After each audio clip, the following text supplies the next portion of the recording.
Cruzando as Conversas. Oferecimento. Associação dos Oficiais da Brigada Militar. Defendendo quem protege você. E Colombo. Estruturas para eventos e também fretes e cargas. Olá, muito boa noite para você. No ar, mais um Cruzando as Conversas. Eu sou o Cláudio Andrade e vou conduzir o Cruzando na noite desta quinta-feira. O programa sempre tem um oferecimento da Associação dos Oficiais da Brigada Militar, defendendo quem protege você. E também da Colombo, estrutura para eventos e agora também fretes e cargas. Bom, nessa primeira parte do Cruzando, a gente vai falar sobre o descumprimento da lei de alienação parental. Os convidados que discutirão essa pauta comigo serão o advogado e ex-prefeito de Porto Alegre, José Fortunati. Começo dando boa noite para ti, Fortunati. Boa noite, boa noite, Cláudia. Boa noite, Cláudio. Boa noite, Guilherme. Boa noite, Vera. Uma grande alegria estar com vocês.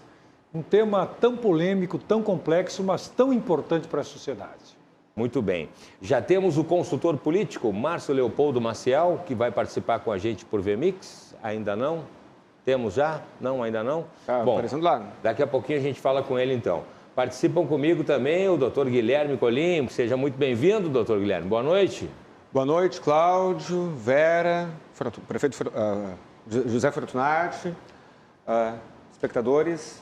Prazer estar aqui mais uma vez. Muito bem. Já temos, então, o Márcio Leopoldo Maciel. O Márcio está nos ouvindo? Muito boa noite. Prazer em participar aqui do programa. Boa noite, Cláudio. Estou ouvindo bem. Boa noite ao prefeito, boa noite ao Guilherme, doutor Guilherme, doutora Vera. Boa noite a todos os telespectadores. E a doutora Vera Franzen também, que é especialista em direito de família, advogada. Muito boa noite, doutora Vera. Boa noite, Cláudio, prefeito José Fortunati, meu colega Guilherme, Márcio, muito prazer. É um prazer estar de volta aqui nesta casa para falar de um assunto tão importante, como disse o nosso prefeito. Bom, eu vou começar então pedindo aí para a abertura do programa com o consultor político Márcio Leopoldo Maciel, que também é o criador aí do movimento Filho Não é Mobília, extremamente interessante e com uma adesão enorme, provando que esse assunto é extremamente pertinente e interessa muita gente, mais até do que eu achei que fosse interessar. Eu queria que você começasse explicando então essa questão desse movimento Filho Não é Mobília, Márcio, por favor. Então, Cláudio, nós somos um grupo de pais, de mães, pessoas profissionais ligadas ao tema de alguma maneira, advogados, pessoas que sofreram alienação parental, pessoas que têm interesse no tema. E nós decidimos fazer neste ano uma campanha de conscientização sobre alienação parental. E parte dessa campanha era divulgar atos de alienação parental, divulgar a ideia mesmo da alienação parental, que não é tão conhecida, né? O conceito, mas divulgar atos que acontecem muito, mas que não são reconhecidos como tal. E aí eu já adianto um pouco do que eu pretendo falar aqui. A lei de alienação parental não é cumprida por dois motivos. Primeiro, porque existe uma ideia de que a alienação parental é só a manipulação psicológica. Então, só existiria alienação parental no sentido de manipulação, da criança ter falsas memórias ou rejeitar o genitor. E o outro é que existe uma boa vontade com os atos de alienação, né? A tendência é que eles não sejam reconhecidos pelo Poder Judiciário, pelos operadores do direito, pelas pessoas em geral, né? Nossa campanha nesse ano era sobre a mudança do menor para outro município, que é um ato de alienação que acontece muito, que tem na lei, a lei tem 8 artigos, a lei de alienação parental, 4 deles tratam da mudança do menor para outro município. Tem também o inciso 5º do artigo 1634 do Código Civil, que veda a mudança sem autorização, independentemente do regime de guarda.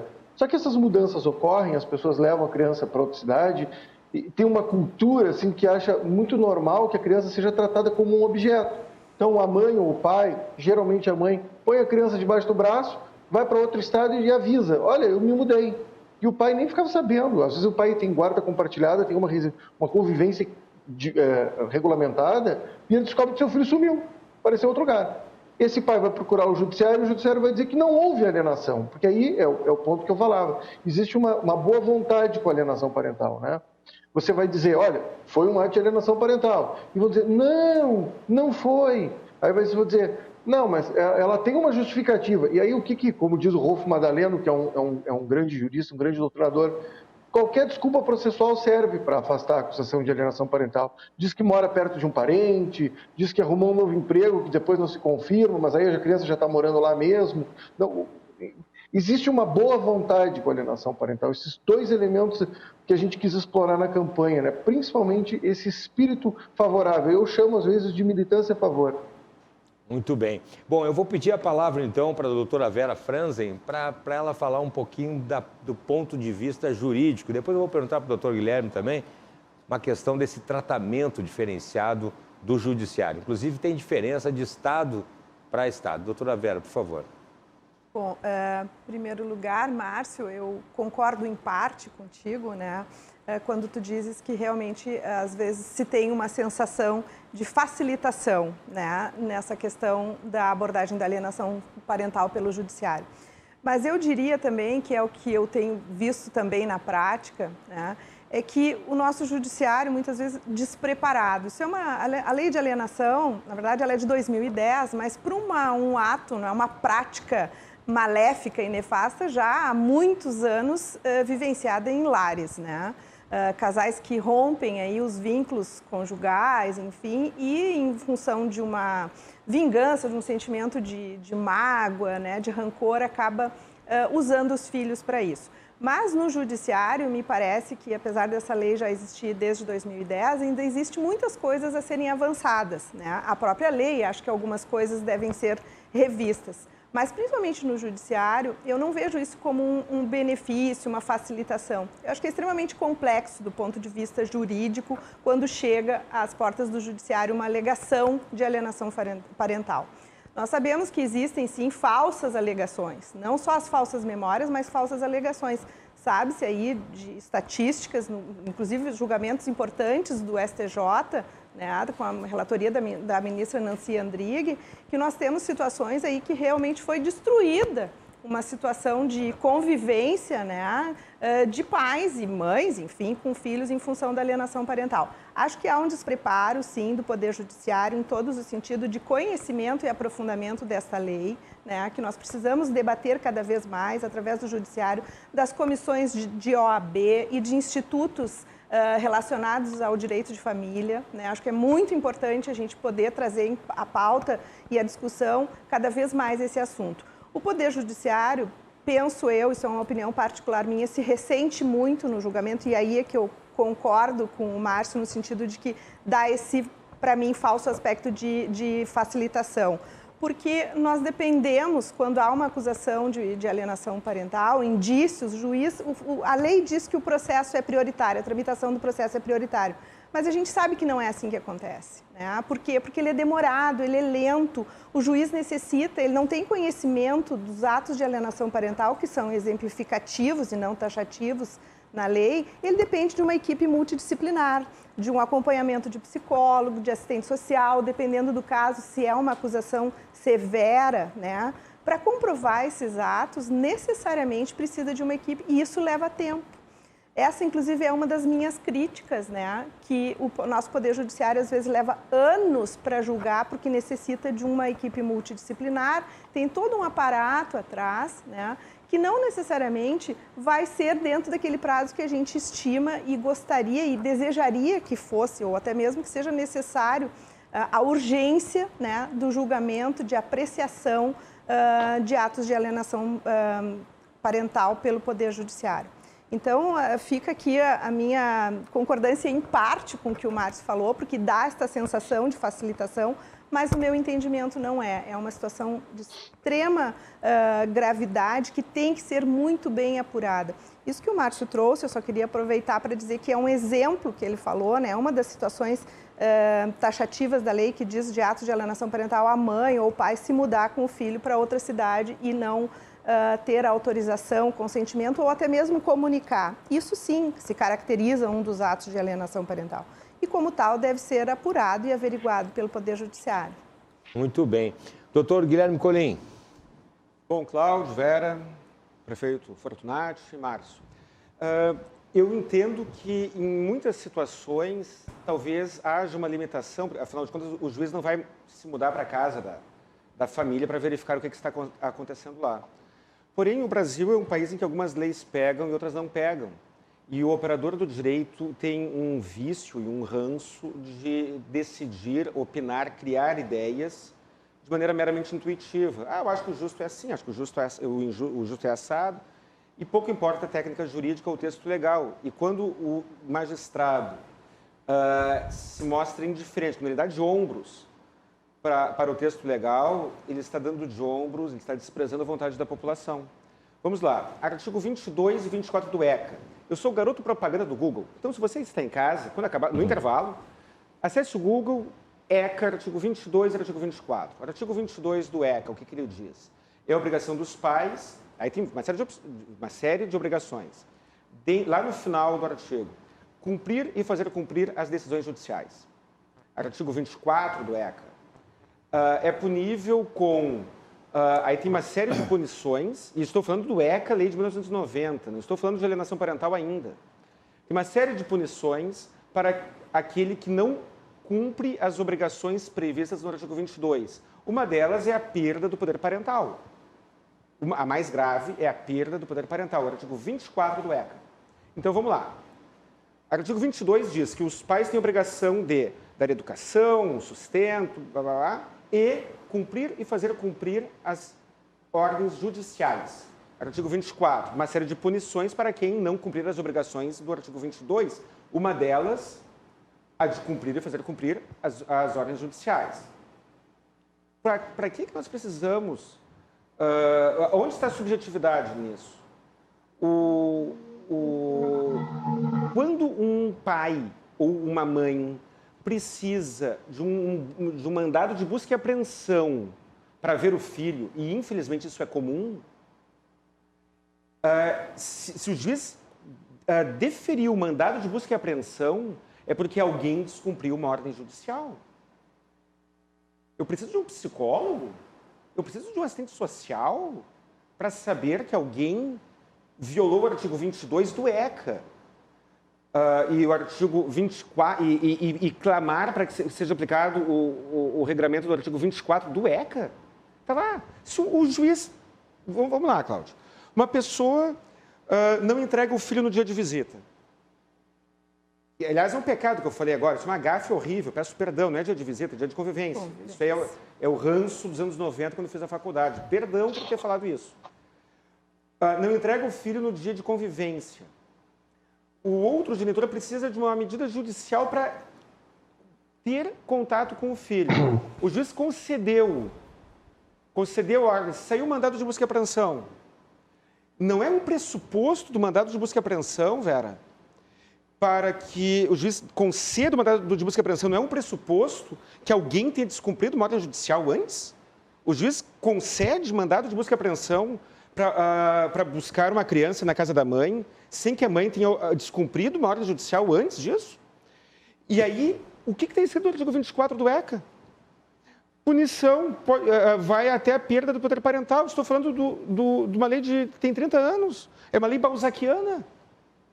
Claro, o conceito de balzaquiano mudou, né? A mulher do Honoré de Balzac de 30 era um outro padrão. Mas que seja. Está ali, é matemático quase. Essa é a vontade do povo. E essa vontade do povo não é respeitada. Que nem o artigo 1500, o artigo 1583, parágrafo 2º do Código Civil, que diz o seguinte, eu vou ler aqui, eu não serei, eu tentarei ser breve, Cláudio. Por favor. O que diz o artigo 1583? Na guarda compartilhada, o tempo de convívio com os filhos deve ser dividido. O que é divisão? O que é uma divisão? É uma operação matemática. Mas é óbvio que não precisa ser na ponta do lápis. Mas é que a palavra, o verbo, né, dividido não é verbo, mas o texto legal fala, o tempo de convívio com os filhos deve ser dividido de forma equilibrada com a mãe e com o pai, sempre tendo em vista as condições fáticas. É isso que diz a lei, que é o que diz a lei de Portugal. Artigo 1916 de Portugal, o prefeito Fortunati, que morou em Portugal. Artigo 1916 do Código Civil de Portugal, se você for procurar no Google, é da edição de 2015 para frente. O tribunal determinará a residência do filho, os direitos de visitas, e claro, eles usam visitas ainda também, de acordo com o interesse deste, tendo em atenção todas as circunstâncias relevantes, designadamente o eventual acordo dos pais e a disponibilidade manifesta de cada um deles. item 6, parágrafo 6º lá do artigo. Quando corresponder ao interesse da criança e ponderadas todas as circunstâncias relevantes, o tribunal pode determinar a residência alternada. Está no Código Civil de Portugal. Qual é a diferença? Portugal muda a lei e a jurisprudência de Portugal muda também. Agora vamos para o país tupiniquim. A lei mudou. Artigo 1583 do Código Civil mudou desde 2014. Agora você entra no site do Tribunal de Justiça do Rio Grande do Sul, no Banco de Jurisprudência, e pesquise como é que eram as decisões antes de 2014, antes do texto que eu li agora há pouco aqui, e como é que era depois. Não mudou quase nada. Bom, eu quero saber a opinião agora, para fechar nossa rodada aqui, do ex-prefeito e advogado de Porto Alegre, José Fortunati. Por favor. Acho, Cláudio, que a grande questão é nós analisarmos a questão da alienação parental sobre um prisma fundamental. Direito da criança e do adolescente. Então não está em disputa aqui qual é o cônjuge que tem razão. O que está em discussão, na discussão sobre alienação parental, é quais são os direitos da criança e do adolescente, ou seja, dos filhos. Isso é fundamental. Eu fui deputado federal, discuti o ECA, Estatuto da Criança e do Adolescente, lá em 90. Depois fui secretário estadual de Educação. Ao longo da minha vida, me preocupei muito exatamente nesta relação com a criança e com o adolescente. E o que se percebe? Muitas vezes, quando se discute alienação parental, se discute qual é o cônjuge que tem maior direito. Ou seja, é o fulano ou ciclano. É o fulano ou ciclano que cometeu deslize contra o outro. Não, eu quero discutir, para mim, a essência, em que aspectos o direito da criança, do filho, está sendo violado. Na medida que eu estou impedindo que ele tenha acesso aos pais, pai e mãe, em igualdade de condições, livre convivência, etc. Para o filho não interessa a causa da separação, que pode ser desde a traição marital, pode ser problema financeiro, enfim, 500 mil razões que estão, obviamente, em qualquer vara civil. O que importa para a criança é que ele tenha o direito de conviver com os pais, possa conviver com o amor dos dois pais. E muitas vezes eu percebo isso nas decisões que são tomadas, especialmente aqui no Estado, o juiz não leva em consideração isso. Acaba levando mais em consideração o direito ou da mãe, principalmente da mulher, muito menos do homem. Como se fosse uma questão de gênero, como se nós estivéssemos, na verdade, discutindo aqui a liberdade feminina, uma luta feminina ou algo parecido. Não é isso que está em jogo. Na verdade, muita gente confunde. Perceba, inclusive, que lá no Congresso Nacional, nesse momento, existe um grupo que tenta revogar a lei de 2010 com esse argumento, que ele é prejudicial às mulheres. Não é isso, pessoal, que está em discussão. O que está em discussão é o que é adequado ou não para a criança, para o filho, criança ou adolescente. Isso é fundamental nós resgatarmos, porque o espírito da lei de 2010...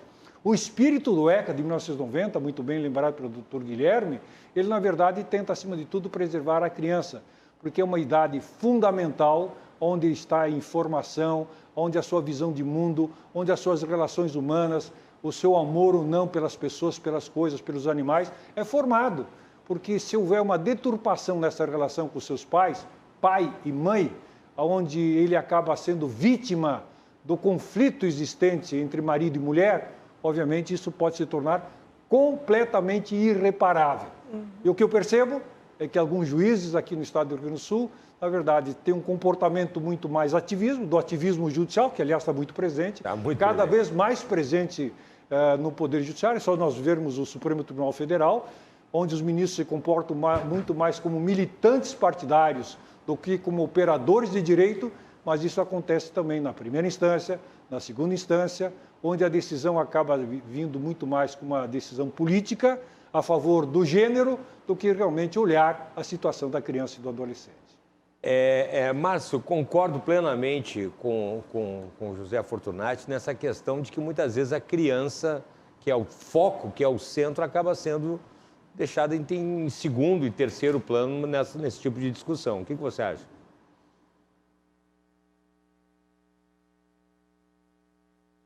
O que eu disse anteriormente, justamente fazendo postulando isso, né? Nós fizemos uma live com com o prefeito Fortunati e com o doutor Guilherme, que a gente falava desse ativismo judicial, né? E a gente percebe isso no descumprimento tanto da lei de alienação parental quanto na lei de guarda compartilhada. Eu lembrei do prefeito, essa semana eu li uma decisão em que o Ministério Público, não era uma decisão, no parecer do Ministério Público, diz assim, olha, essa lei não foi muito bem feita, o legislador não sabia o que estava fazendo. Eu tenho essa decisão, posso disponibilizar para as pessoas. Está dito isso. O legislador não sabia o que estava fazendo quando ele estipulou que haveria convivência equilibrada, ele estava errado, ele não sabe o que está fazendo. E isso também se reflete na aplicação da lei de alienação parental. A doutora Vera falava que é preciso da interpretação do judiciário em relação à lei da alienação parental, né? Que é preciso avaliar, preciso de um corpo técnico, o pessoal de psicologia e tal. Discordo disso. Eu posso, o exemplo da mudança é você não precisa de uma avaliação psicológica para ver se a pessoa mudou de estado. Nós temos uma frase no nosso movimento que é bem simples. Se o pai precisa recorrer ao judiciário, ou a mãe, né, precisa recorrer ao judiciário para conviver com o seu filho, ele já está sofrendo alienação parental. E o juiz não precisa de uma avaliação psicológica amorosa para constatar o óbvio. O doutor Eduardo de Oliveira Leite, que é um famoso jurista, fala muito disso, que a lei tem essa interpretação equivocada de que tudo é um objeto psicologizante, que o tema essencialmente é psicologizante, e não é. A lei, ela quer evitar que a criança seja subitamente afastada do pai ou da mãe sem um motivo razoável, sem um motivo relevante. Ou você tem uma razão para esse pai não estar convivendo com a criança, uma razão forte, ou o que está acontecendo é alienação parental. Aí você vê, por exemplo, o Covid. Quantos pais e quantas mães impediram o contato do pai nesse período de pandemia? Pedidos excessivos de afastamento. A criança convive com o pai normalmente, aí a pessoa reclama, por exemplo, do estudo social e diz, não, quem sabe faça convivência... como é que é a convivência... assistida, enquanto se questiona a legalidade do laudo psicológico, sendo que o pai está convivendo com a criança há 2, 3 anos. Isso é flagrantemente um ato de alienação parental. Litigar excessivamente processos que têm 3 ou 4 anos, que tem um lado que tenta impedir o exercício da paternidade, ou o exercício da maternidade, ou a convivência. A pessoa litiga contra a lei diz a convivência será equilibrada. Não há nenhum argumento razoável no processo e a pessoa está lá impedindo a convivência, reclama da regulamentação, tenta impedir. Isso é alienação parental, não é um fenômeno psicológico. São atos, são atitudes que você percebe no processo. Doutora Vera, por favor. Eu acho que...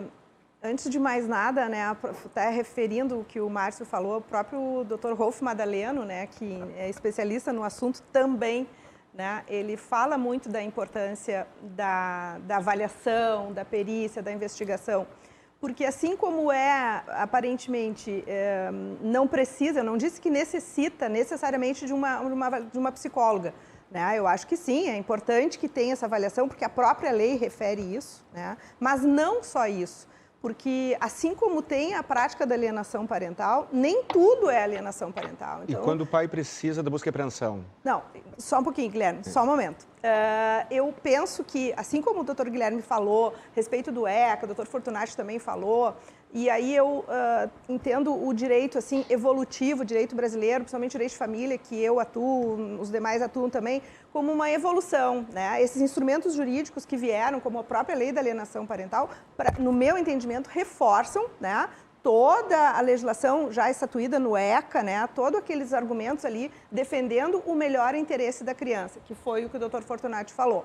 Não se pode perder de vista, sim, o melhor interesse da criança. E isso, quando chega à porta do judiciário, é porque atrás aqui um pai e uma mãe não souberam resolver essa situação a fim de evitar um litígio ou ter que um juiz apoiado numa equipe multidisciplinar, que não tem como um juiz, ele estudou direito, gente. Por mais que pareça simples, como o Márcio falou, que atos de alienação parental que estão ali descritos na legislação, ou não só aqueles, né? Porque não são só aqueles atos que estão ali na lei que são atos de alienação parental. O juiz pode entender, ter interpretação com outras formas de alienação parental. E isso, quando chega na frente do juiz, ele é formado em direito.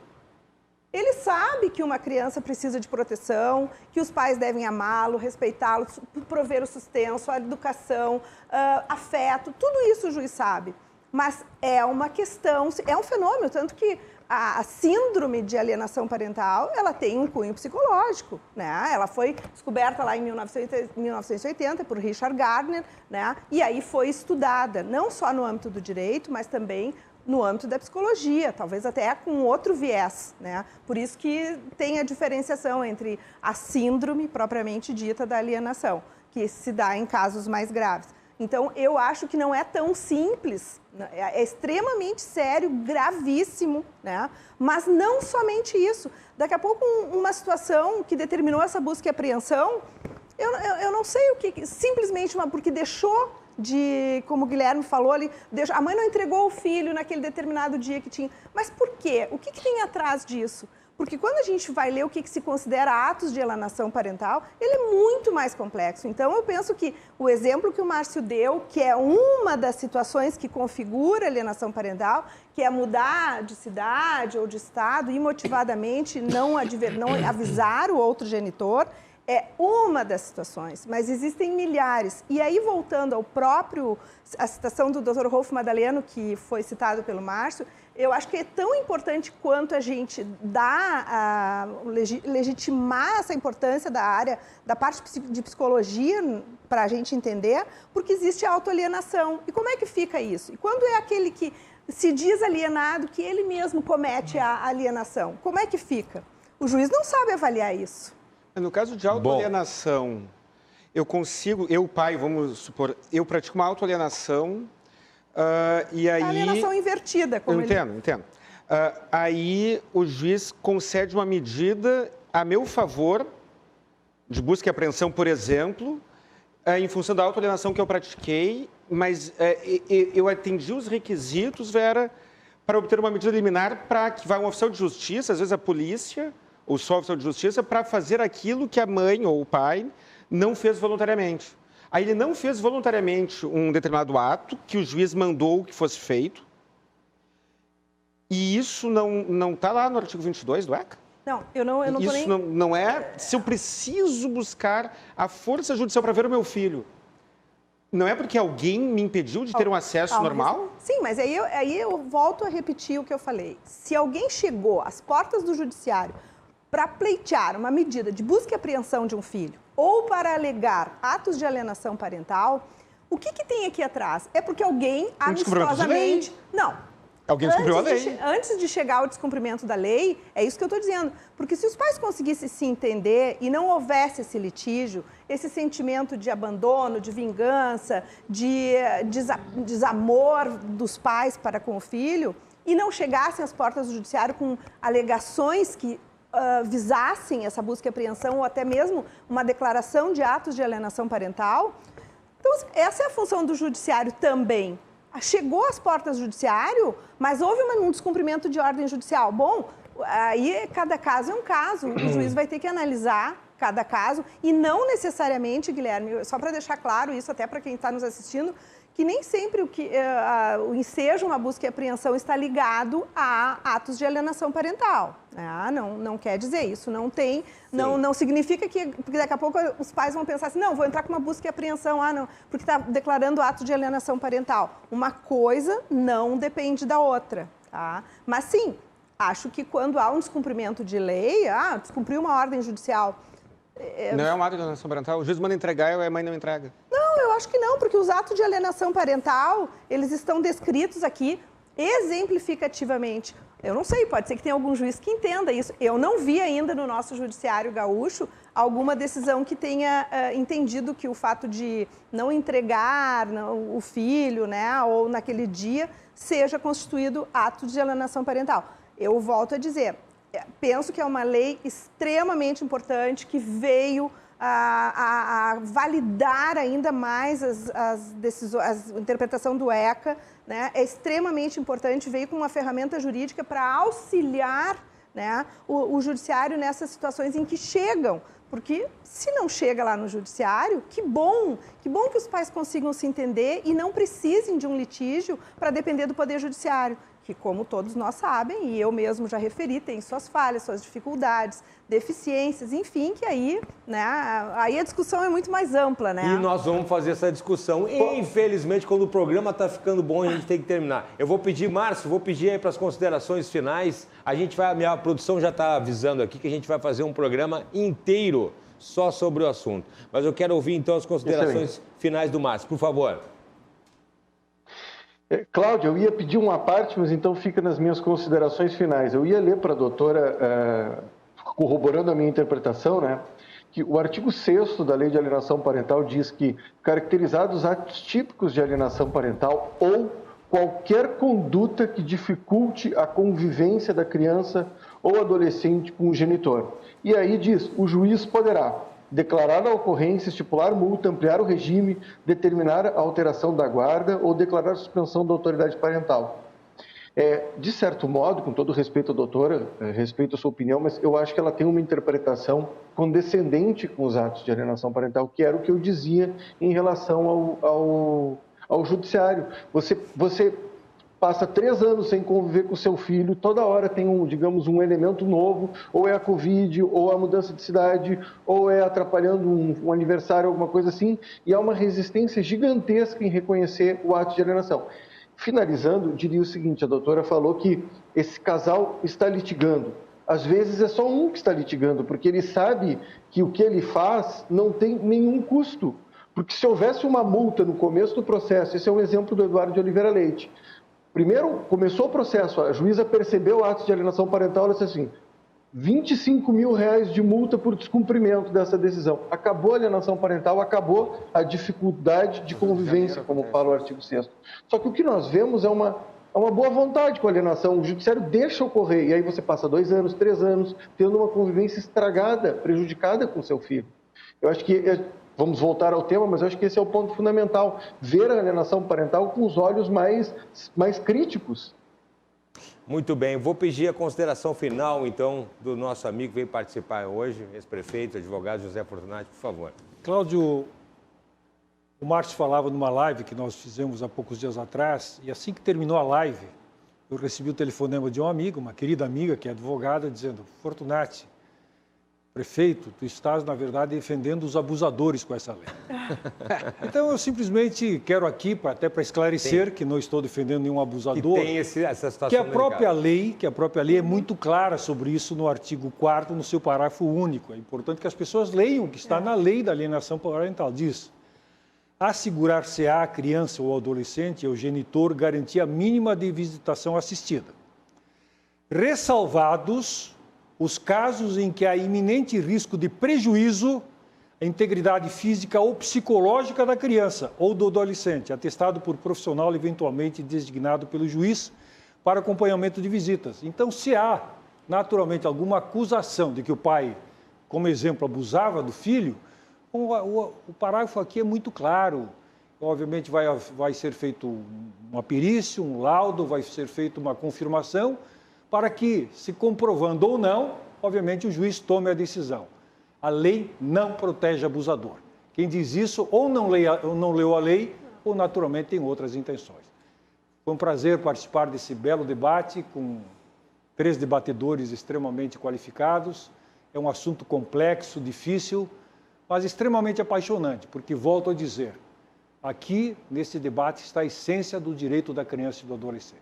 Vamos continuar debatendo, com certeza. Muito obrigado, ex-prefeito de Porto Alegre, advogado José Fortunati, pela participação. Uma ótima noite. Nós vamos continuar fazendo esse debate. Doutora Vera Franzen, muito obrigado também, viu? Eu que agradeço a oportunidade. Vamos fazer um programa inteiro. Márcio Leopoldo Maciel, obrigado por participar também. Já fica a promessa aqui de um programa inteiro sobre o assunto. Obrigado, viu, Márcio? Uma ótima noite. E o doutor Guilherme vai continuar com a gente aqui, viu, doutor Guilherme? Não vou lhe dar boa noite, porque a gente vai continuar aqui falando sobre outro assunto. Falando sobre outro assunto aqui, mas depois vamos fazer, porque o tema, como o prefeito Fortunati falou, é um tema apaixonante, merece um programa com certeza. Estamos falando de crianças e adolescentes aqui, merece um programa inteiro. Nós vamos a um rápido intervalinho, na sequência já estamos de volta com o Cruzando as Conversas. Não sai daí, é um instante só.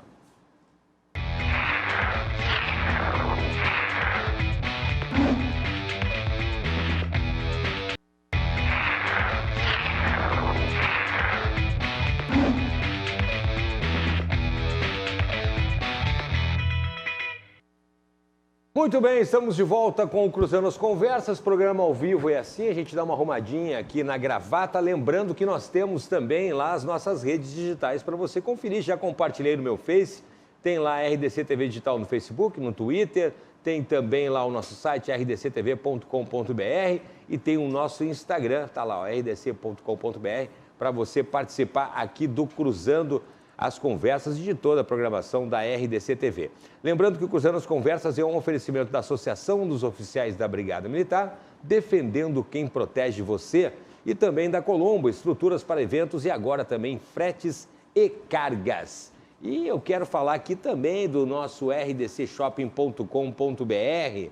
Olha aqui, ó, você já conhece o Marketplace dos gaúchos? Não? Entra lá então, rdcshopping.com.br, você encontra tá aqui, ó, rdcshopping.com.br, você encontra várias promoções, inclusive algumas com frete grátis para o Rio Grande do Sul. Isso mesmo, você recebe o produto que você comprar no conforto da sua casa. Tem promoções, várias formas de pagamento. Vou dar só um exemplo aqui, ó, Tasca Wines, kit com 3 vinhos europeus selecionados de R$ 180 com 20% de desconto por apenas R$ 144. Kit com 3 vinhos por R$ 144, vinhos da melhor qualidade. E aí, ó, entrega grátis em Porto Alegre e também no Vale dos Sinos. Esse friozinho pede um vinhozinho, né? Imagina só comprar no conforto do seu lar e receber também no conforto da sua casa e o melhor sem pagar nada a mais por isso. Então entra lá, rdcshopping.com.br e confira essas e outras ofertas. Bom, já na segunda parte do programa a gente vai falar agora sobre direito ao esquecimento. A nossa produtora Nádia disse que é um tema que eu vou gostar muito, confesso que desconheço, não entendo muito, vou aproveitar o programa de hoje para entender um pouquinho mais. E os convidados que vão explicar isso para a gente, esse tema comigo, serão o Arthur Ferreira Neto, professor de Direito da URGS e também da PUC aqui do Estado, e Ricardo Waldman, que é advogado e professor universitário da PUC aqui também do Estado, e o doutor Guilherme Colim continua participando aqui com a gente. Vou começar então pedindo aí para as considerações iniciais do professor Arthur Ferreira Neto. Professor, está nos ouvindo? Muito boa noite. Estou ouvindo. Eu gostaria que começasse explicando, por favor, doutor Arthur, o que é exatamente o direito ao esquecimento? Pois bem, em primeiro lugar, boa noite a todos e a todas que estão aqui nos assistindo. Agradeço muito a produção do programa pelo convite que me foi feito. É uma alegria estar aqui falando sobre um tema que me é tão caro, na companhia de estimados colegas e amigos, como é o caso aqui também do estimado professor Ricardo Waldman. Também aproveito para agradecer a Nádia por toda a ajuda e colaboração que teve na organização do nosso convite. E o direito ao esquecimento, um tema bastante atual, da moda, eu entendo que ele deve ser, em primeiro lugar, compreendido pelo contexto no qual hoje nós estamos inserindo. Na verdade, como foi aqui mesmo mencionado, a palavra, a expressão direito ao esquecimento, ela causa estranheza em praticamente todos que escutam essa expressão pela primeira vez, né? Tendo muitas pessoas a impressão de que estamos falando aqui da possibilidade do Estado talvez introduzir no cérebro da pessoa para fazer ela esquecer determinado fato trágico do passado, algo do gênero, ou até o Estado apagar o que está escrito em livros, queimar bibliotecas e assim por diante. Tudo isso, obviamente, é uma visão distorcida, uma visão equivocada daquilo que diz respeito ao direito ao esquecimento. O direito ao esquecimento, portanto, ele surge dentro de um conflito, de um cenário de conflito que é próprio de uma sociedade da hiperinformação, tal como a gente vive hoje. Então, para a gente entender o que é o direito ao esquecimento, a gente precisa entender os traços da sociedade tecnológica que a gente vive hoje, na qual todos aqui estamos acostumados já a ter uma ultraexposição da nossa imagem, nossos dados pessoais, daquilo que a gente faz no nosso dia a dia, da nossa instância privada, tal como dessa nossa conversa de agora. Vejam, vocês estão invadindo o espaço da minha casa e, portanto, o espaço privado da minha casa está sendo levado ao público. E, portanto, dentro desse cenário da hiperinformação, alguns conflitos novos surgem de modo a que nós, aqui no direito, venhamos a necessitar de novos mecanismos de controle e de resolução desses conflitos. E, portanto, dentro desse cenário de hiperexposição, esse cenário em que as nossas informações pessoais, elas estão acessíveis a todos, de modo constante e perene no tempo, sem custo algum, para aquele que quer consultar essas informações sobre a nossa vida pessoal, o direito ao esquecimento, ele visa, portanto, controlar esse abuso ou excesso na exposição de informações pessoais acerca dos indivíduos, em razão desse ambiente tecnológico e de hiperinformação que a gente vive. Então, só para ilustrar aqui um caso importante, um caso que bem demarca a discussão do direito ao esquecimento, eu gosto de expor o tema do direito ao esquecimento por meio de alguns exemplos. E aqui, para esse nosso encontro, eu vou citar o caso do psicoterapeuta Andrew Feldman, que em 2006 ele tentou passar a fronteira do Canadá para os Estados Unidos, ele sendo canadense, e o fiscal da imigração norte-americana pegou o nome dele, botou o nome dele no Google e ali identificou que ele tinha publicações enquanto psicoterapeuta, enquanto professor universitário, que ele tinha feito experimentos com drogas e alucinógenos, LSD.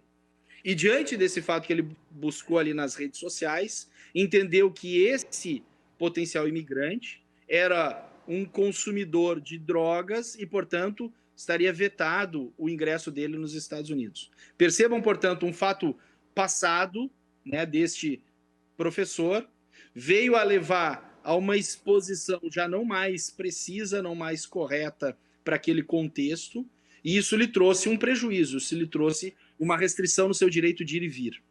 Então, dentro desse contexto, se pode ter aqui a percepção de como essa sociedade da hiperinformação e essas nossas tecnologias de comunicação, que hoje são tão importantes, como elas criam determinados conflitos que são inéditos dentro da nossa sociedade. Se a gente for pensar há 10 anos atrás, certamente mais 20 anos atrás, esses conflitos, eles certamente não se apresentariam desse modo. Portanto, o direito ao esquecimento, ele surge com esse perfil. É muito interessante. Com redes sociais, hoje em dia, esse direito ao esquecimento fica, com certeza, mais complicado ainda. Quero ouvir a opinião, então, do doutor Ricardo Waldman. Doutor Ricardo, boa noite novamente. Boa noite. Boa noite. Eu quero agradecer, em primeiro lugar, né, a produção do programa pelo convite, a oportunidade de participar. Esse é um tema, assim como o professor Arthur, né, e eu também fico muito feliz de estar podendo participar do debate aqui com ele, dessa conversa com ele, né? Concordo com ele que é um tema muito importante, é um tema que nós, inclusive, no mestrado em Direito da Sociedade da Informação, na FMU, em São Paulo, nós trabalhamos, temos dissertações, vários trabalhos acadêmicos, né, pesquisas científicas realizadas sobre o tema por alunos, professores, não é? E a gente tem se debruçado realmente sobre esse tema, que é um tema da sociedade da informação, né? A sociedade em que os dados pessoais, as nossas informações, ganham uma relevância que jamais tiveram no passado, né? É famosa aquela expressão, né? Os dados são um novo petróleo, né? Então, o interesse pelos nossos dados são muito grandes e, às vezes, esse interesse ele pode se transformar em um interesse abusivo, num uso abusivo, né? E é isso que motiva a discussão sobre o direito ao esquecimento. Ou seja, a ideia não é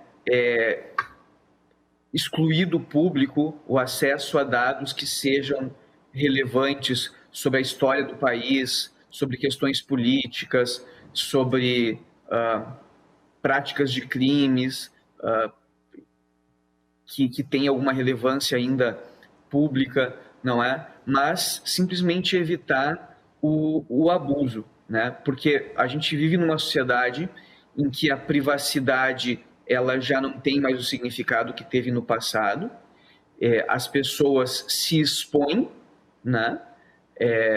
Nas redes sociais, A gente, em função da pandemia, agora está se expondo ainda mais, porque acabamos fazendo uma série de atividades online. Então, como disse o professor Arthur, ele está falando da casa dele, eu estou falando da minha, não é? E a gente está expondo, né, voluntariamente, inclusive, né, a nossa intimidade de uma maneira, enfim, para todos terem acesso, para muitas pessoas terem acesso. E aí o que acontece é que as pessoas também se interessam cada vez mais pela intimidade uma das outras, e nem sempre esse interesse do público significa um interesse público, né? Então, o que se discute a questão do direito ao esquecimento é que muitas vezes não há mais interesse público em uma determinada informação, que pode ser verdadeira, que é verdadeira, mas que o fato de o público ter ou não ter acesso não vai ter nenhuma significação relativa, uma situação significativa para o público, né? Vejam que o direito ao esquecimento, ele se coloca em oposição, muitas vezes, ou pode vir a se colocar, à liberdade de expressão, né? Estamos falando aqui num programa da mídia, né, em que a possibilidade de expressar ideias, de informar o público, inclusive sobre fatos pretéritos de longa data, é relevante, é importante, e isso tem que ser preservado, né? Me parece que a decisão do nosso Supremo Tribunal Federal foi muito no sentido de estabelecer, né, no caso aí da CURI, né, de que não há um direito das pessoas de excluírem do conhecimento público informações verdadeiras e relevantes, né? Que não se pode considerar como a priori um direito das pessoas de excluírem do conhecimento do público informações só porque decorreu um grande prazo, né? Então, isso realmente não é o que se pretende quando se fala um direito ao esquecimento. O que se fala quando se trata de um direito ao esquecimento é a necessidade de olhar casuisticamente para situações em que, tendo decorrido bastante tempo da ocorrência daquele fato, aquela informação ela deixa de ter alguma relevância pública e o uso dessa informação, inclusive, pode causar dano para aquela pessoa envolvida. Então, o público não vai ganhar nada com aquela informação e a pessoa envolvida, ao contrário, pode sofrer danos severos, grandes sofrimentos. Deixa eu ver, professor Ricardo, um outro país. Deixa eu ver se eu entendi aqui. Deixa eu perguntar para o doutor Guilherme. Desculpe interromper, deixa eu só perguntar para o doutor Guilherme, deixa eu ver se eu entendi aqui. Vamos dar um exemplo. O professor Arthur deu o exemplo lá do psicoterapeuta canadense que entrou nos Estados Unidos e tinha feito experimentos com drogas. Vou perguntar para o doutor Guilherme, de repente uma pessoa cumpriu pena, né, foi condenado, cumpriu sua pena, saiu, é ex-presidiário e está procurando um emprego. E acaba aí tendo dificuldade de conseguir uma colocação no mercado justamente por ter sido presidiário, né, um ex-presidiário. Seria mais ou menos isso, o direito ao esquecimento, doutor Guilherme? Essa é uma das pautas, é um dos pontos principais sobre o tema, o direito ao esquecimento. Na questão da lei de imigração americana, existe uma normativa própria. Um país tem o direito de dizer que eu não quero que entre pessoas aqui com tal perfil, que não precisa ser condenado para não ser bem-vindo num país ou no outro. O que acontece? Quando uma pessoa comete um crime de repercussão social, é condenada por um crime, ou por um suposto crime de repercussão social, isso pode inviabilizar o seu reingresso na sociedade. Essa, a minha opinião, ela não é a mesma opinião do STF. A minha opinião eu sou um pouco mais, eu adoto um pouco mais o que eu vejo acontecendo na Europa. Uma pessoa comete um crime e é condenada. Qual é a finalidade do sistema penitenciário? Não é a de reintegrar o preso na sociedade? Não é de permitir que a pessoa, após cumprir a pena, possa voltar a trabalhar? Aí nós temos alguns casos, por exemplo, uma polêmica recente envolvendo o goleiro Bruno. O goleiro Bruno cometeu um crime, que todos nós sabemos, qual foi, e ele obteve autorização para trabalho externo. Isso foi motivo no tribunal das redes sociais, no tribunal do Facebook, foi muito impiedoso com o caso concreto. É como o que matou os pais também, que Suzane von Richthofen. E teve direito ao Dia das Mães, sair no Dia das Mães para visitar a avó. A gente pode achar injusto a questão. Eu vejo um pouco diferente a questão do Dia das Mães, da Suzane von Richthofen, e do emprego do goleiro Bruno. O goleiro Bruno ele tem o direito de tentar trabalhar. Eu, pessoalmente, eu posso ser favorável à pena de morte, se eu quiser. Muitas pessoas são. Eu não estou dizendo que sou nem que não sou. Mas as pessoas podem ser favoráveis à pena de morte. Mas o Brasil não adota a pena de morte. Eu posso ser favorável à prisão perpétua em regime fechado, mas o Brasil não adota esse sistema. O que adianta o Estado manter alguém preso, gastando uma fortuna com aquela pessoa que está no sistema penitenciário, e aí, quando ela sai para tentar arranjar um emprego, ela é sabotada é inviabilizado o seu reingresso no mercado de trabalho. No caso do goleiro Bruno, é um exemplo, não sei se ele conseguiu trabalhando ou não, mas houve resistência a isso. Ou seja, o Estado e a legislação entrega com uma das mãos a opção de trabalho externo, o Estado entrega com uma das mãos a progressão de regime, entrega com uma das mãos uma série de regramentos que visam a reinserção do preso na sociedade, mas a sociedade, a imprensa, as redes sociais, por outro lado, inviabilizam. Nós temos aqui no caso, um caso emblemático no Brasil. Eu falarei do Doca Street, que foi condenado pelo homicídio da Ângela Diniz. Ele faleceu no ano passado com 80 e poucos anos de idade. Ele conseguiu, depois de um tempo, ele ainda conseguiu levar uma vida normal, mas ele tinha uma condição financeira que talvez o permitisse. Mas o nome dele jamais foi esquecido. Sim. Porém, a imprensa parou de bater naquela tecla. Sim. O critério que o STJ havia adotado me pareceu razoável. Ao meu ver, talvez não seja o melhor, mas me pareceu razoável. Uma decisão anterior a essa do STF. Direito ao esquecimento somente será potencialmente exigível após o cumprimento total da pena. Sim. Ou seja, se a pessoa ainda não cumpriu a pena sem liberdade condicional no regime semiaberto, a imprensa poderá ficar batendo na tecla e o que inviabilizará a pessoa voltar a trabalhar. Pois é, aí eu vou perguntar para o professor Arthur, justamente, aí nós temos duas questões, doutor Guilherme. Aí nós temos a questão aí da imprensa, né, da mídia, né, dos colegas aí e tal, que adotam aquele tema e ficam batendo naquele tema. Só que hoje nós temos também, que foi falado aqui, a questão das redes sociais também, da internet. Sim. Da internet. Aí não tem nada a ver com a mídia. Aí é um outro tipo de mídia que é completamente diferente das mídias tradicionais que a gente conhece, rádio, televisão, Cláudio, e jornal. O tribunal do Facebook ele chega ao ponto de noticiar o endereço daquela pessoa. Sim. Colocam, sim. O fulano de tal que fez tal coisa, agora ele está morando em tal rua aqui, em tal casa, vamos lá. Pois é, mas aí é uma organização da sociedade civil, é uma rede social, como se diz ali, tem que ter regramentos. Mas quero saber a opinião do professor Arthur. Professor Arthur, por favor. Claro, eu voltaria um passo para bem compreender essa interface entre liberdade de imprensa, liberdade de expressão, acesso à informação e, do outro lado, aquilo que o direito ao esquecimento pretende, de uma certa forma, proteger ou corrigir. E para a gente, então, entender a forma como se resolve essa aparente tensão entre esses dois extremos, a gente precisa aqui entender que o direito ao esquecimento teria 3 pilares. O professor Ricardo Waldman aqui já trouxe alguns elementos que são importantes para a compreensão do direito ao esquecimento, e eu demarcaria eles como sendo, em primeiro lugar, aquilo que me prejudica e que pode ser corrigido pelo direito ao esquecimento é verdadeiro.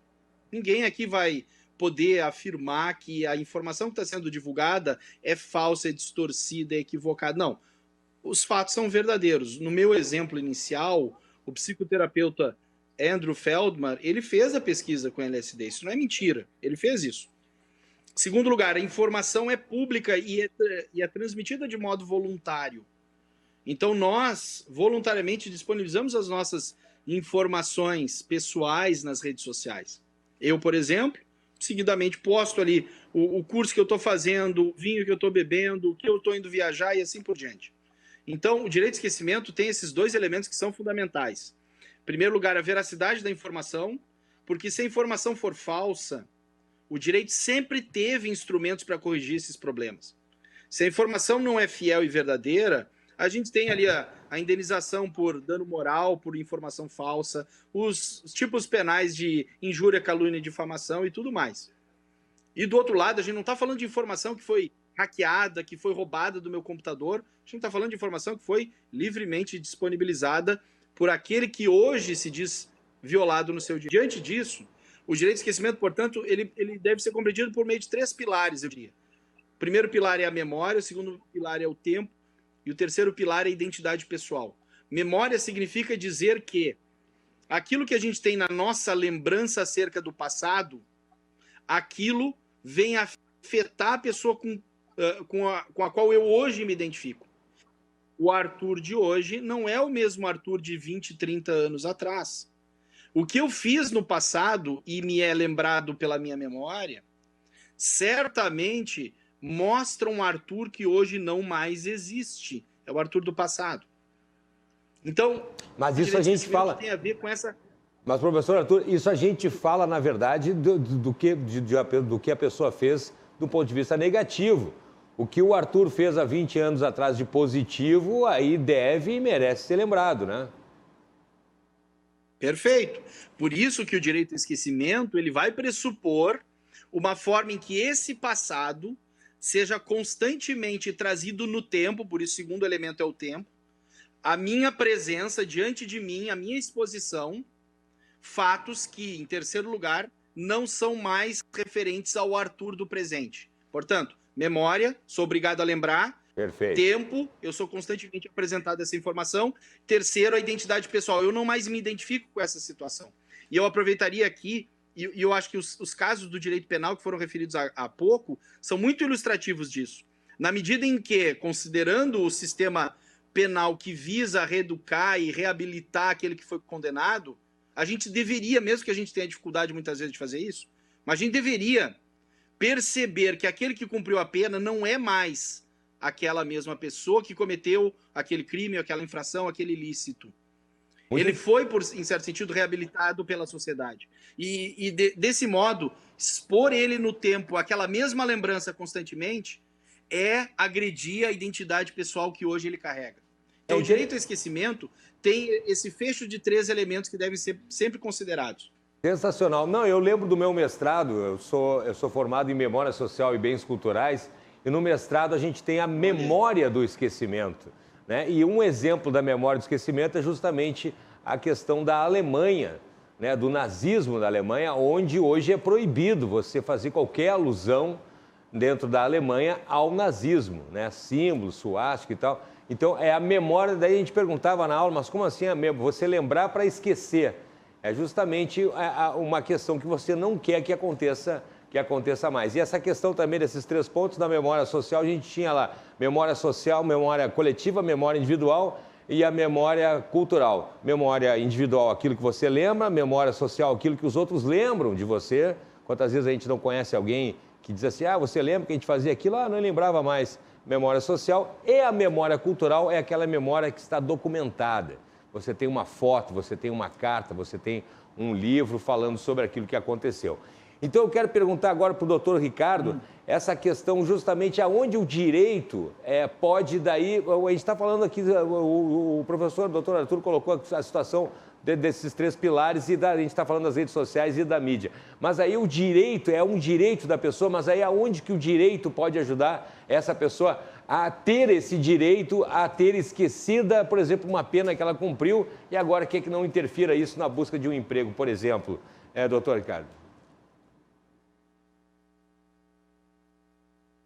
A primeira coisa que a gente tem que entender é a proibição da censura, né? Então, em princípio, não tem como regular impedir que seja dada alguma informação, né? O que vai se fazer é, depois que a informação seja divulgada, não é?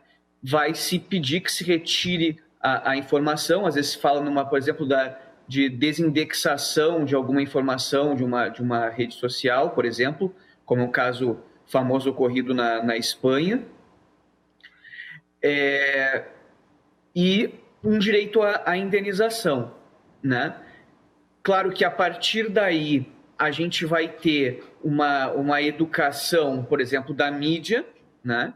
E das pessoas que atuam em redes sociais, que costumam compartilhar em redes sociais, de que, bom, se eu fizer tal conduta, se eu expuser as pessoas de tal e qual forma, eu posso estar me sujeitando à indenização, a ter que pagar uma indenização, né? Então, e a partir daí também tem que ver essa questão dos valores de indenização, né?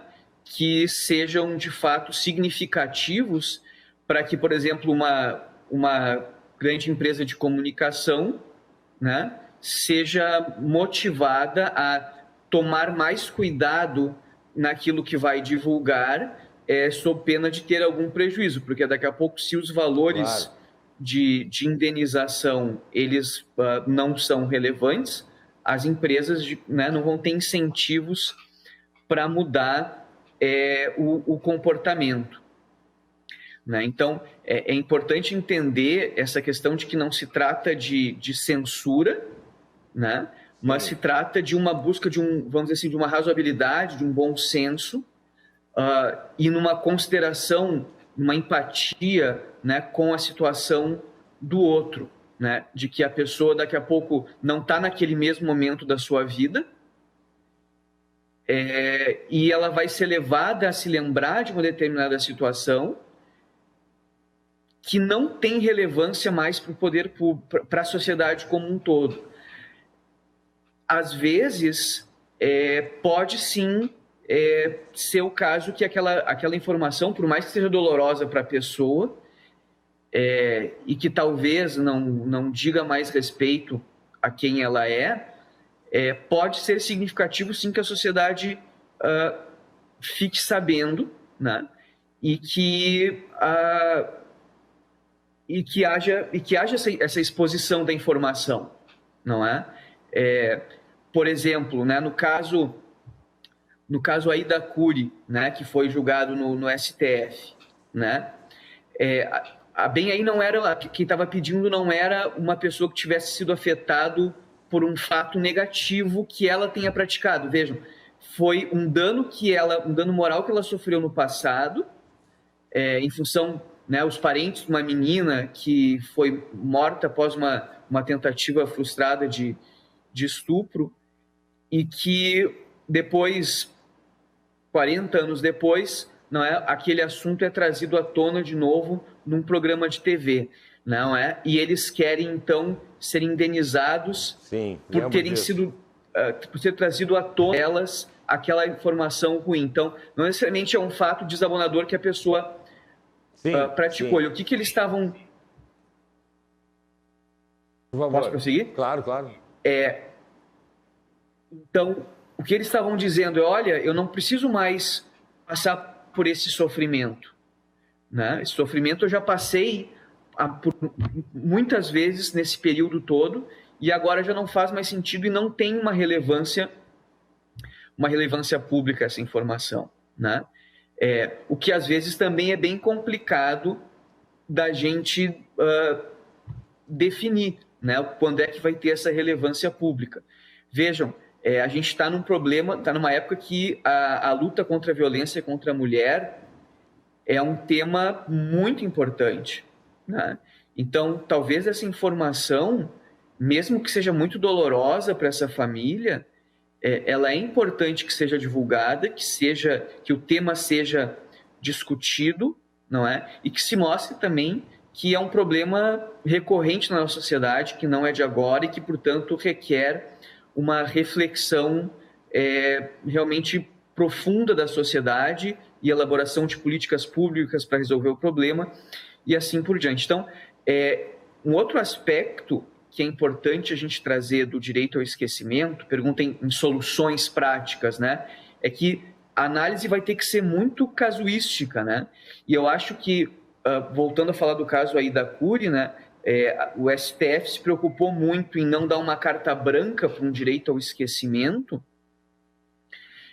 e deixou de considerar, embora não tenha fechado a porta para isso, de que deve-se ser possível, sim, fazer uma análise pontual de cada situação, né? O professor Arthur falou, né, de várias situações, quer dizer, o fato é verdadeiro, o fato não diz mais respeito a quem aquela pessoa que praticou o fato ou é um sofrimento que uma pessoa passou há muito tempo atrás e que agora ela está sendo obrigada a passar de novo, e daqui a pouco não faz mais sentido que ela seja obrigada a passar por isso, porque não tem relevância mais para a sociedade ficar sabendo disso. Então tem que se olhar o caso, não é? Fazer uma ponderação, considerar os vários elementos em questão para chegar a uma solução que, de fato, proteja as pessoas de abuso no uso das informações que ela tem a respeito, que existem a respeito dela na internet como um todo, e que são localizadas através das redes sociais, através de mecanismos de buscas, e, por outro lado, a liberdade de expressão, né, e o direito à informação, né? O Cláudio trouxe a questão lá dos símbolos nazistas na Alemanha, né? A vedação da utilização desses símbolos, né? A comunidade judaica, né, usa muito o slogan, né, nós lembramos, né, a respeito do Holocausto, né, para tentar trazer isso à tona e evitar que aconteça de novo, né, lembrar para evitar que aconteça de novo, né. Então, não esquecer, às vezes, é fundamental quando isso tem significação para o futuro, quando tem significação para o presente, quando isso significa evitar que males sejam provocados novamente, porque aquilo foi esquecido e a experiência histórica não foi mais levada em consideração. Bom, mas vão existir... Sim, não, por favor, conclua. Mas vão existir situações em que não faz mais sentido trazer aquilo à tona, que não tem benefício social nenhum mais em trazer aquele tema, e só vai trazer sofrimento para uma pessoa que não tem mais por que ser exposta àquilo, seja porque ela já sofreu bastante com aquela situação, seja porque ela já não é mais aquela pessoa que praticou aqueles atos, porque a sua visão de mundo mudou, a sua conduta mudou, e isso essa informação não representa mais quem ela é. Bom, doutor Ricardo, eu vou pegar aqui o gancho do STF aí que o senhor comentou, e também da questão de em uma entrevista, um veículo de comunicação trazer um fato passado aí negativo para a pessoa que estava sendo entrevistada. Em fevereiro deste ano, o Supremo Tribunal Federal concluiu que é incompatível com a Constituição Federal a ideia de um direito ao esquecimento que impossibilite impedir, em razão da passagem do tempo, a divulgação de fatos ou dados verídicos em meios de comunicação. Quero saber qual a opinião de vocês em relação a isso, começando pelo doutor Guilherme. A gente está com um tempo curto, doutor Guilherme, por favor. Bom, é claro que quando a gente fala em direito ao esquecimento, a gente está discutindo exatamente o direito ao esquecimento de fatos verdadeiros e de uma notícia, de um ato de relembrar fatos verdadeiros. Porque se não for verdadeiro, aí a discussão é outra. O que me parece importante, eu não concordo plenamente, embora não discorde totalmente do STF. Algumas situações, como bem foi falado, têm uma relevância social, relevância histórica. Eu não acho bonito reescrever a história. Foi falado do nazismo. Werner von Braun foi para os Estados Unidos após a Segunda Guerra e virou celebridade porque ele era um gênio no desenvolvimento de tecnologias de foguetes. A V2. Sim, a V2. A V2 lá ainda e nos Estados Unidos, ainda na Inglaterra, para outras finalidades. Na Alemanha. Ele era nazista. Só que era conveniente para os Estados Unidos porque aquele cientista nazista trabalhasse em seu favor. Então, foi reescrita a história, foi feita uma reconstrução da história. Eu também não posso ser É que eu acho que eu sou um pouco iconoclasta, né? Destruidor de imagens. Na África do Sul, Nelson Mandela era uma celebridade, um mito, mas ele matou pessoas inocentes. A causa pela qual ele lutava era nobre, justa, corretíssima, mas crianças foram explodidas em lancherias pelo seu Nelson Mandela. Isso é um componente histórico que ele usufruiu, Nelson Mandela usufruiu do direito ao esquecimento na África do Sul. Se alguém chegar na África do Sul dizendo porque o terrorista Nelson Mandela, que lutava por uma causa justa, explodiu não sei quantas crianças em lancherias... Vai pegar mal. Vai pegar mal, mas é verdade. E assim a gente vai. Mas existe um componente histórico, que eu acho que não há por que haver direito ao esquecimento num dado histórico. Eu acho que é importante que o planeta, que a história saiba como foram construídas, como foi construído o seu desenvolvimento. Agora, a minha crítica ao STF, a esta decisão do STF quanto ao direito ao esquecimento, ele permite o linchamento público de pessoas que não têm investidura, no termo técnico, que não têm qualificação, não são competentes para julgar o outro. Então, Cláudio, agora eu fico sabendo que tu, 30 anos atrás, praticou um determinado ato e foi condenado. Aí eu chego aqui na RDC e digo, pois é, porque o Cláudio... Vocês sabiam que o Cláudio... 30 anos atrás ele fez tal coisa, colou na prova de geografia quando estava no colégio. A de matemática. Ou na de matemática. Aí vem a RDC dizer, bom, a gente não vai poder manter o Cláudio aqui na RDC, porque ele praticou tal ato 30 anos atrás.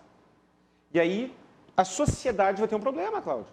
Porque vai ser um desempregado a mais. Uma pessoa a mais, ou melhor, uma pessoa a menos a gerar riqueza. Porque eu cheguei aqui lembrando de um fato pelo qual tu já pagou a conta. Sim. Se a conta é barata, mude-se o Código Penal. Fiz recuperação e passei em matemática depois. Fez recuperação e passou.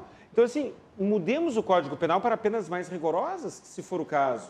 Mas cabe ao Estado punir, cabe ao juiz definir a pena e ao Estado aplicar a pena, não ao justiceiro de plantão, não ao vizinho do cara, que, por saber de algo do passado, acaba boicotando, inviabilizando que a pessoa leve a sua vida normalmente, gerando impostos, gerando empregos, ou, quem sabe até, se mantendo na linha da moralidade e da legalidade. Porque se tu não conseguir emprego de jeito nenhum, talvez a criminalidade seja a única opção que resta. Bom, nós estamos nos aproximando das 11h30, agora 11h26, você está conferindo Cruzando as Conversas ao vivo aqui na RDC TV. Hoje a gente está conversando com o professor e advogado Dr. Ricardo Waldman, o Dr. Arthur Ferreira Neto, professor e advogado também, e o Dr. Guilherme Colim aqui comigo participando do programa dessa noite. Nessa segunda parte, a gente está falando do direito ao esquecimento. Nós vamos fazer um rápido intervalinho, mas ainda tem mais Cruzando as Conversas, está aqui as nossas redes sociais, e seguidinha a gente já volta para as considerações finais, então, dos nossos convidados. É um instante só.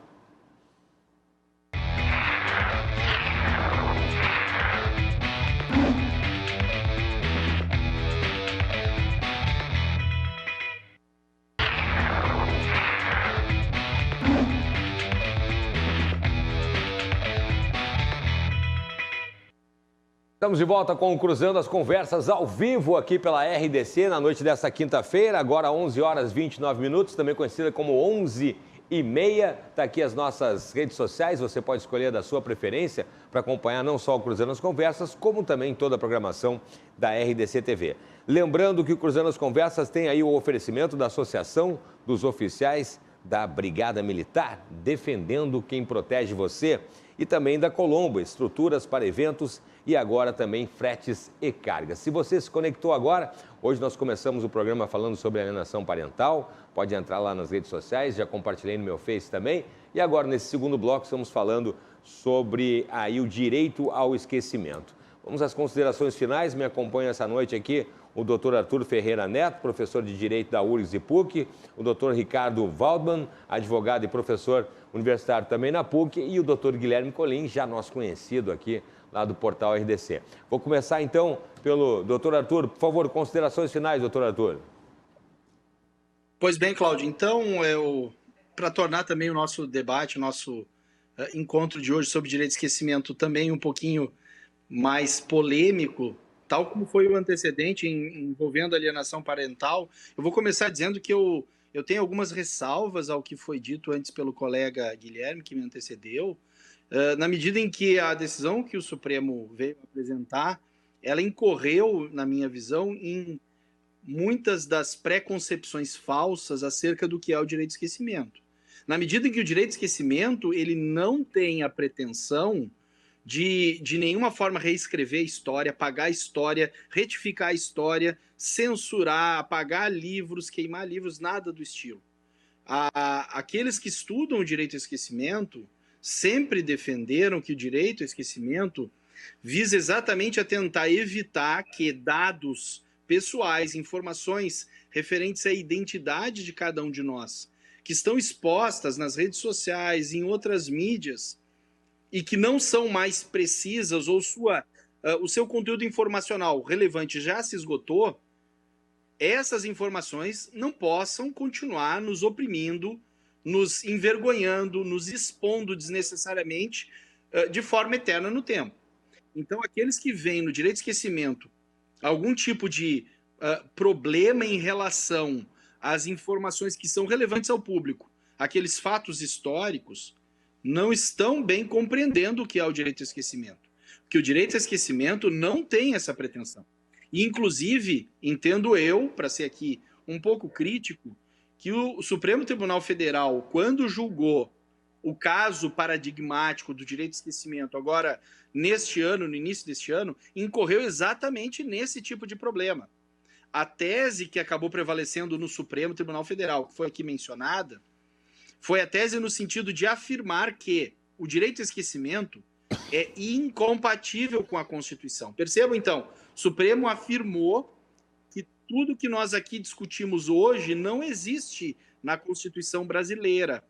Não obstante, esse seja um conceito, seja um instituto jurídico reconhecido e utilizado em vários países do mundo. A Europa, obviamente, né, nos seus principais casos relevantes, há sim reconhecimento casuístico, como bem destacou o professor Ricardo Waldman, de violação a esse direito de esquecimento.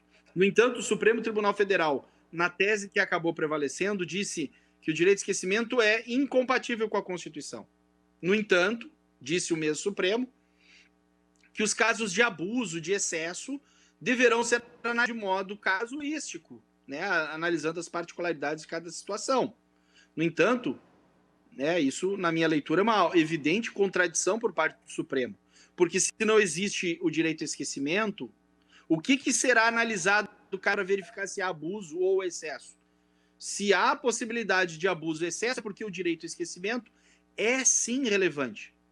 E, portanto, o Supremo Tribunal Federal, ele aqui comete o erro de fechar as portas a essa discussão, pelo menos potencialmente, ao tentar reconhecer que o direito ao esquecimento não pode ser um conceito utilizado dentro do direito brasileiro.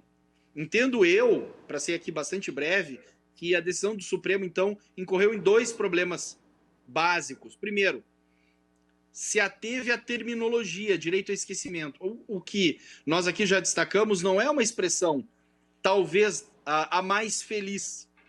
A gente teria outras expressões mais adequadas. Eu, pessoalmente, acho mais adequada a expressão direito à autodeterminação informacional ou informativa. No sentido de reconhecer que cada um de nós temos o direito de resguardar a informação pessoal que está disponível nas redes sociais. Eu tenho ingerência sobre isso. Segundo lugar, o Supremo, nessa decisão, incorreu no erro, numa falácia, que é do risco de abuso da expressão, não devemos reconhecer a expressão como existente. Já que as pessoas vão poder abusar do direito ao esquecimento, e alguns por aí vão dizer que o direito ao esquecimento pretende apagar a história, é melhor dizer que nem existe o direito ao esquecimento de início. Vamos cortar o mal pela raiz, por assim dizer. No entanto, a gente sabe que qualquer conceito pode ser abusado. E não é em razão do fato dele poder ser abusado que a gente, diante, vai restringir o uso de um conceito que necessariamente vai ser relevante para discutirmos problemas sociais que tendem a aumentar. Numa sociedade da hiperinformação que a gente vive hoje, esses problemas que nós aqui mencionamos, eles certamente vão aumentar. A chance deles diminuírem é certamente muito pequena. Então, entendo eu que o Supremo aqui cometeu um equívoco ao dizer que o direito ao esquecimento não existe no Brasil. Ele existe e ele vai continuar sendo utilizado nos tribunais. Então, entendo eu que o Supremo, no futuro, vai ter que se readequar à tendência. Seriam essas, então, as minhas críticas à decisão do Supremo. Doutor Ricardo, por favor, 5 minutos de considerações finais. O professor Arthur trouxe realmente um ponto bastante significativo, né, ao referir que uma outra forma de qualificar o direito ao esquecimento seria o direito à autodeterminação informativa ou informacional, que, aliás, é um direito fundamental, reconhecido já pelo STF, não é, em decisões que trataram da questão do uso das informações sobre celular das pessoas para fins de controle da contaminação da pandemia e de isolamento social, enfim, né, que ele decidiu durante esse ano. Então, o STF decidiu que existe um direito à autodeterminação informativa, de que os sujeitos eles têm direito a escolher que informações e por quanto tempo as informações que ele forneceu vão ficar à disposição da pessoa que recebeu aquela informação, né? O que está, inclusive, relacionado com a Lei Geral de Proteção de Dados. A Lei de Proteção de Dados estabelece justamente isso, né? De que as pessoas elas têm o direito de escolher se elas vão dar as suas informações, como essas informações vão ser utilizadas e por quanto tempo as informações vão ser utilizadas. Então, a gente pode trazer isso para essas questões sobre informações também do sujeito que ele disponibiliza ou que de alguma forma são publicizadas sobre ele, que o sujeito também tem que ter o direito de fazer a gestão da informação, não é? É claro que considerando também outros direitos em questão. Nenhum direito é absoluto, né? Então, o sujeito não pode optar simplesmente por excluir uma informação a respeito dele que é sim relevante publicamente, né? Por mais que aquilo seja doloroso, por mais que ele tenha se arrependido talvez do que fez, mas se tem uma relevância pública, talvez ele não vai poder excluir. Mas o fato é que existe no nosso sistema várias normas que vão no sentido de dizer o seguinte: olha, as informações não podem ficar para sempre à disposição do público, né?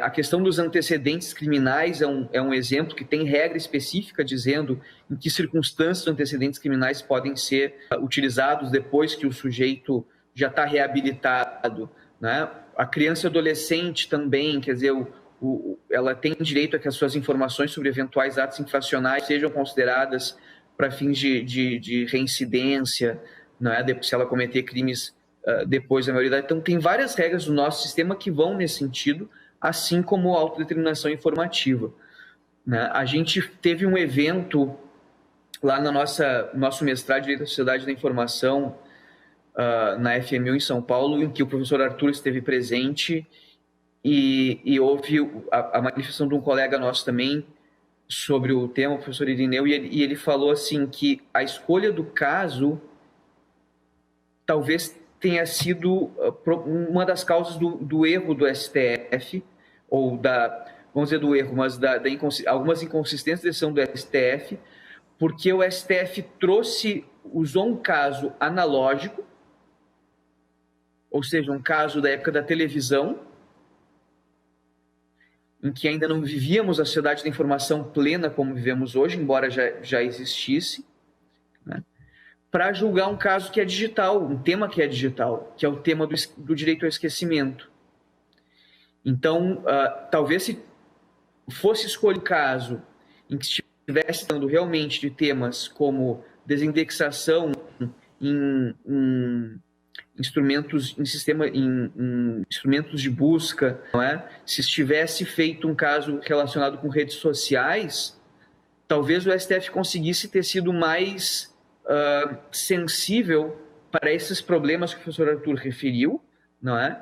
e pudesse, então, não ter tido essa preocupação tão grande em negar um direito ao esquecimento, mas está mais preocupado em modular, especificar critérios em que esse direito poderia ser concedido ou não quando da utilização de informações pretéritas que já não têm mais relevância social ou que já não significam mais nada a respeito daquela pessoa que estaria sendo descrita com aquela informação. A oportunidade de estar colaborando com esse debate na companhia do professor Arthur aqui nesse programa. Muito obrigado. Muito obrigado. Boa noite a todos e todas. Obrigado, doutor Ricardo. Por favor, doutor Guilherme, considerações finais. Bom, primeiro, Cláudio, quero agradecer pela honra e privilégio de participar também deste segundo debate com o doutor Ricardo, doutor Arthur. Para mim, só em debater com ambos já é motivo de muita honra, prestígio e vaidade. Para mim é um privilégio debater com ambos. Mas ainda, já concluindo, o direito ele evolui. Nós estamos em plena evolução e a gente aprende a cada dia, a sociedade aprende a cada dia. Nós temos aqui no Brasil, ao meu ver, algumas incoerências, como as que mencionei Sim. no início. E aí há algo que não é técnico-jurídico, é muito mais social do que o jurídico, que é uma imaturidade social. Todo mundo deseja ser julgador e executor de pena. E aí as questões adquirem proporções, muitas vezes, incompatíveis com a civilidade. E o Poder Judiciário deveria ser mais sensível a isso. Muitas vezes ele é, mas muitas vezes não consegue ser, sem conseguir, então, prevenir problemas. Nós temos, muitas vezes, uma histeria social, muitas vezes nós temos informações mal dadas em que as pessoas não querem saber a verdade, elas preferem aquela informação errada, aquela informação distorcida, e vidas de pessoas podem ser destruídas com efeitos secundários para a sociedade. Então, o professor Arthur fez algumas críticas à decisão do STF e eu concordo com essas críticas. Eu acho que nós deveríamos, aqui no Brasil, ter o respeito, claro, sem afrontar o direito de livre expressão, mas nenhum direito é absoluto. Deveria haver, então, um direito maior à privacidade e à reinserção social, porque ou se agrava as penas que se tem, mas cada um poder usar essa ferramenta para seguir punindo alguém por um ato lá de trás, e, ao meu ver, não é produtivo para a sociedade. Muito bem, obrigado, doutor Guilherme Colim, pela participação na noite desta quinta-feira no Cruzando as Conversas. Obrigado pelo doutor Arthur Ferreira Neto também e obrigado ao doutor Ricardo Waldman pela participação do programa. Se você se conectou agora e perdeu o Cruzando as Conversas, é só entrar nas nossas redes sociais que o programa está lá completo. Muito obrigado também a você de casa pela sua audiência, pelo seu carinho. Nós voltamos com o Cruzando amanhã, a partir das 10 horas da noite, ao vivo aqui na RDC TV. Uma excelente noite, se cuidem e até mais.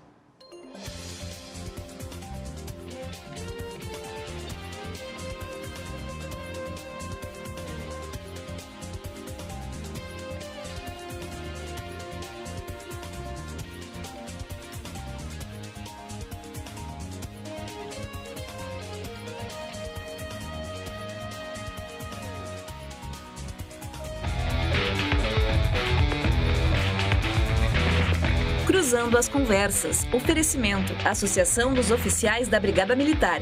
Defendendo quem protege você. E Colombo. Estruturas para eventos